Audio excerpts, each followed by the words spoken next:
Medida de segurança. Pessoal, então vamos aprender um pouco sobre a sanção penal aplicada ao inimputável.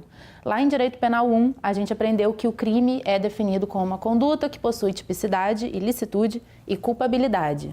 Aqui na culpabilidade, que é, na verdade, o elemento do crime referente ao sujeito que praticou a conduta típica e ilícita, a gente tem, entre outros critérios, o critério da imputabilidade, que, como a gente viu em Direito Penal 1, é composta pelos elementos da maturidade, ou seja, a pessoa tem que ter 18 anos de idade ou mais para ser culpável, e da sanidade. O indivíduo que não possui culpabilidade por não possuir sanidade, ele então é o inimputável por motivos de lhe faltar sanidade. Então, nesse sentido, a verificação da sanidade do indivíduo é matéria pericial, né? Vai precisar de uma perícia médica. E essa perícia médica, ela pode concluir uma de três coisas. Ou que o indivíduo ele é imputável e, portanto, ele possui sanidade, ou ele é inimputável e, portanto, ele não possui sanidade, ou, como ciências médicas não são ciências exatas, existe um longo caminho entre um extremo e outro. A verificação da sanidade do indivíduo é matéria de perícia médica, então vai precisar de um perito para constatar se o indivíduo é imputável, ou seja, ele possui sanidade, inimputável, ou seja, ele não possui sanidade, ou se ele está no meio do caminho. Se por acaso o médico perito comprovar que ele está no meio do caminho, ou seja, ele não possui a completa sanidade e nem a completa insanidade, este indivíduo é chamado de semi-imputável. Então, ditos os conceitos, vamos falar então da medida de segurança. A medida de segurança é a sanção penal aplicada ao indivíduo que não possui, por motivos de doença mental ou desenvolvimento mental incompleto ou retardado, não possui a capacidade de compreender que está sendo castigado por uma pena. Então, embora ele tenha praticado um fato típico e ilícito, ele não vai receber uma pena, ele vai responder por isso a título de medida de segurança. Essa medida de segurança ela vai ser aplicada ao sujeito que é inimputável, ou seja, lhe falta sanidade completa, e, a depender do caso, ao semi-imputável. O nosso direito penal adota o sistema vicariante para responsabilização do indivíduo por medida de segurança. Sistema vicariante significa o seguinte: o sujeito que possui sanidade responde por pena. O sujeito que não possui sanidade responde por medida de segurança. O semi-imputável, o perito vai ter que dizer, ele está mais para lá ou mais para cá?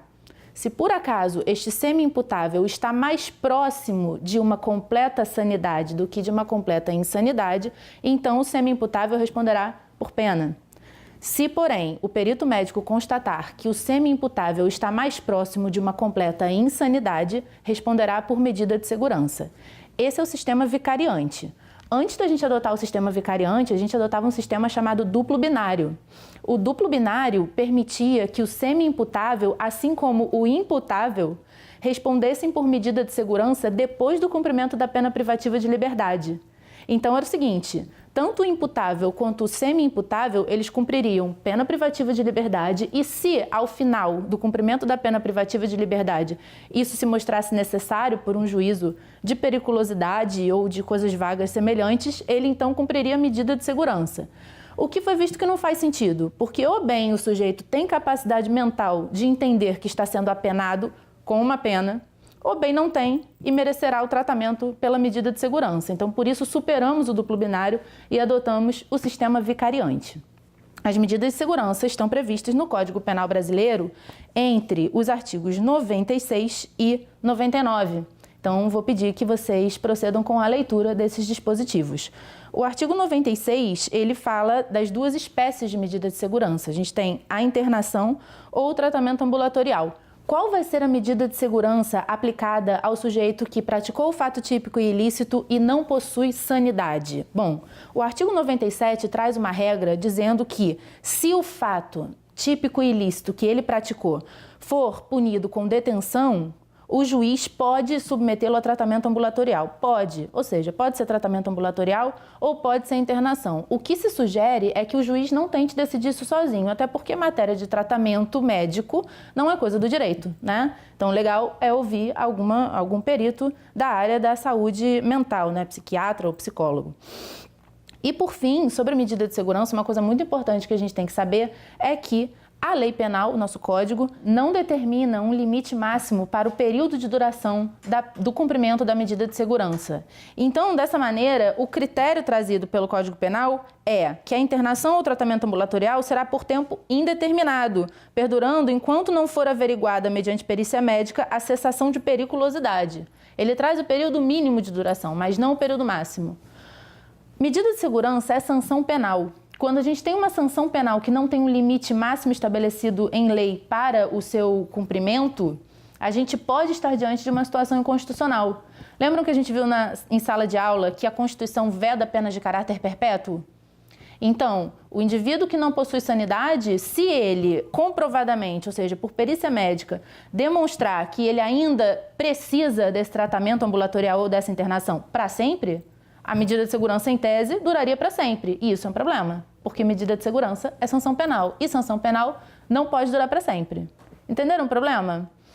E aí tá, como é que a gente resolve esse problema? Vamos lá, tem alguns entendimentos sobre isso. Existe um entendimento que diz que a Constituição, ela veda penas de caráter perpétuo. Pena não é medida de segurança. Pena é pena, medida de segurança é medida de segurança. Não são sinônimos. Então, existe uma primeira corrente de pensamento que vai dizer que, na verdade, a Constituição não veda o estabelecimento de medidas de segurança de caráter perpétuo. Isso é uma visão, no mínimo, perigosa, né? Porque, na verdade, é mais fácil a gente entender que a Constituição quis vedar sanções penais de caráter perpétuo, né? Ao dizer que não pode haver penas de caráter perpétuo, ela quis dizer que não pode haver uma sanção penal de caráter perpétuo. Mas, muito bem, existe esse entendimento. Existe um segundo entendimento que vai dizer que a medida de segurança não pode ser eterna, não, e que ela vai precisar obedecer ao limite do artigo 75 do Código Penal, que estabelece 30 anos para o período máximo de cumprimento da pena privativa de liberdade. Então, esse entendimento vai pegar emprestado os 30 anos do 75 e vai trazer para as medidas de segurança. A parte do Código Penal que trata de medida de segurança fala em 30 anos? Não fala.